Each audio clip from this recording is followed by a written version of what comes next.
fanku waxa weeye nolosha dadka oo dhan dawlad aan fan lahayn ma jirto dawlad aan dhaqan u gaar lahayn ma jirto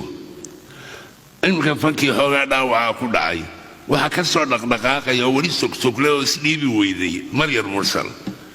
inta kale mikrofon baa heesaya iyo alaab la isu geegeeyay markii la ururiyo baa la heflaayo baa heesaysa hadduu bahalkaasi xumaado way aamusaysaa marka maanta waxaan ku jiraa inkastoo dee waqtigiina soo dhowaaday fanaaniinta aniga ugu weyn meel kastoo ay joogaan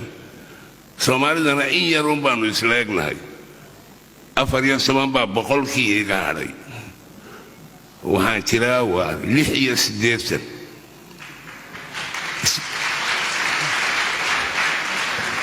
isma dhiibayo sida qabiilka ula dagaalamaysaan baan la dagaalamayaa dhaawacan fanka ku dhacaya waxaan doonayaa life inuu noolaado oo aanu mikrofon ku noolaan waxaa ka mid ah iminka dhowr wiig oo keliya baan training siiyey la soo bax soo saar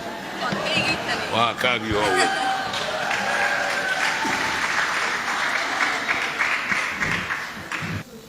kow laba saddex waxaad garaacaysaa hayaan